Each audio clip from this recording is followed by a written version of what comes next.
और बहुत बड़ी खबर इस बीच लद्दाख से आ रही है। जी हां, लद्दाख में लगातार साल 2019 में जब 370 के बाद लद्दाख को अलग यूटी बनाया गया और उसके बाद से ही लगातार यहां पर स्टेटहुड के मुद्दे पर, मुकम्मल रियासत के मुद्दे पर एहतजाज और प्रोटेस्ट हो रहे हैं। इस बीच आपको याद होगा कि लेह का पूरा मामला सामने आया जिसमें सोनम वांगचुक की गिरफ्तारी हुई। सोनम वांगचुक अभी भी जेल में है और इनका यह पूरा मामला, जो गिरफ्तारी का मामला है, यह सुप्रीम कोर्ट में है। लेकिन इस बीच जो बड़ी खबर आ रही है कि 20 दिन से ज्यादा, यानी 20 दिन पहले जो बड़ी तंजीमें हैं, चाहे केडीए की बात की जाए या अपेक्स बॉडी की बात की जाए, इनके जो मेंबरान्स हैं, अराकीन हैं, इन्होंने दरअसल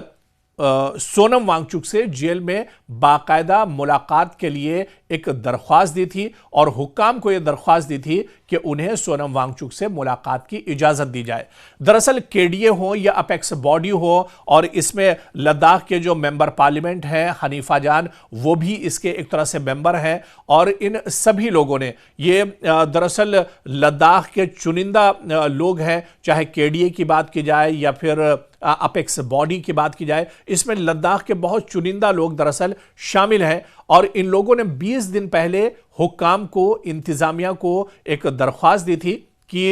ये लोग सोनम वांगचुक से मिलना चाहते हैं, उनका हालचाल जानना चाहते हैं, जेल में वो किस हालत में है, किस तरह से उनके शब रोज़ एक तरह से रोज़मर्रा की ज़िंदगी गुजर रही है, क्या कुछ इतने दिनों में एक तरह से बदलाव आया है, उनकी सेहत कैसी है, इन तमाम चीज़ों को लेकर, मतलब सोनम वांगचुक की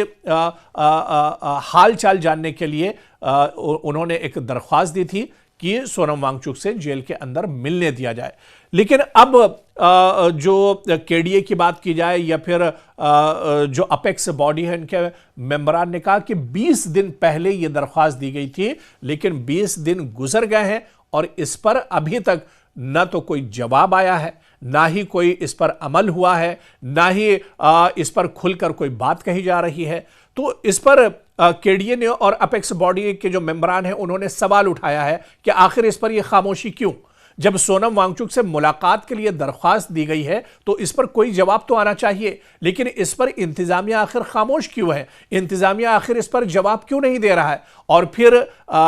सोनम वांगचुक से मुलाकात सिर्फ मकसद यह है कि उनका हालचाल जाना जाए, उनकी सेहत के बारे में जाना जाए, लेकिन ऐसे में इंतजामिया कोई जवाब क्यों नहीं दे रहा है? और इसी बात को लेकर केडीए के जो मेंबरान है या अपेक्स बॉडी के जो मेंबरान है, उनमें दरअसल एक तरह से नाराजगी है और उन्होंने अफसोस जाहिर किया है कि इस आईनी और जमहूरी दरख्वास्त पर अब तक मुकम्मल एक तरह से खामोशी छाई हुई है। इस पर कोई जवाब आखिर नहीं दिया जा रहा है। इसकी वजह क्या है? दरअसल ये खामोशी महज ताखीर नहीं, बल्कि एक ऐसा रवैया है जो कई संगीन सवालात को भी जन्म देता है।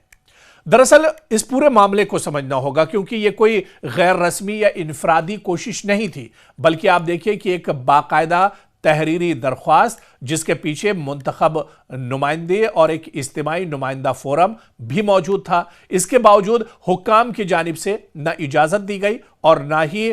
इसे इनकार किया गया, यानी कोई जवाब ही नहीं दिया गया और ना ही इस पर कोई वजाहत दी गई। ये दरअसल तर्ज अमल जमहूरी निज़ाम में इंतहाई तशवीशनाक समझा जाता है।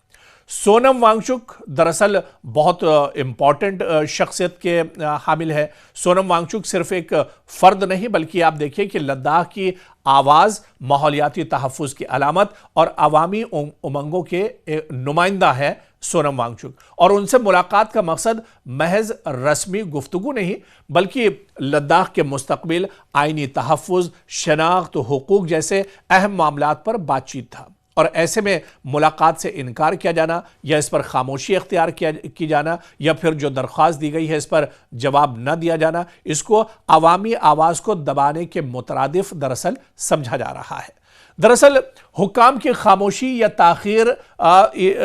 इस पर सवाल उठा रहे हैं, क्योंकि जब एक एमपी जो चुना हुआ नुमाइंदा है, मोतबर तंजीमें और एक इज्तिमाई फोरम बार बार राब्ता करें और जवाब ना मिले, तो यह महज इंतजामी कोताही नहीं रहती, बल्कि यह खामोशी दानिस्ता नज़रअंदाज या इदारा जाती बेहिसी है और इसका तासुर देती है जो जमहूरी अक़दार के दरअसल खिलाफ है। ऐसे में अब यह सवाल बार बार उठ रहा है कि आखिर सोनम वांगचुक से मिलने की इजाजत क्यों नहीं दी जा रही है, और फिर जो नुमाइंदा तंजीम है वहां की, जो चुने हुए मेंबर पार्लियामेंट हैं और जो लद्दाख के मोअज़्ज़ज़ जो पर्सनालिटीज़ हैं, शख्सियात हैं, उन्होंने दरअसल ये दरख्वास्त की है, फिर भी सोनम वांगचुक से मिलने की इजाज़त नहीं दी जा रही है। और इसी वजह से इंतज़ामिया के इस रवैये पर दरअसल सवाल उठाया जा रहा है, क्योंकि यह सूरत हाल लद्दाख में पहले से मौजूद अदम एतमाद को मजीद गहरा कर रही है। लोग अब इस पर लगातार सवाल उठा रहे हैं कि अगर यही रविश बरकरार रही तो अवामी बेचैनी में इजाफा होगा, एहतिजाजी आवाज़ें मजीद बुलंद होंगी और रियासत और अवाम के दरमियान जो लकीर है, जो खलिज है, वो वसी होगी और बढ़ेगी। और ऐसे में अब यह मसला सिर्फ मुलाकात का नहीं है, बल्कि जमहूरी रवैये के बहरान की अलामत भी बन चुका है। ऐसे में अब यह देखना बहुत अहम होगा कि इंतज़ामिया कब तक इस पर जवाब देता है, या फिर इंतज़ामिया इस पर खामोशी कब तोड़ता है, और ऐसे में सोनम वांगचुक से मुलाकात की इजाज़त जो नुमाइंदा अरकान है इन्हें मिलती है या फिर आने वाले दिनों में नहीं मिलती है। क्या कुछ रुख होगा इस दरख्वास्त का, इस पूरी कार्रवाई का, यह देखना अहम होगा।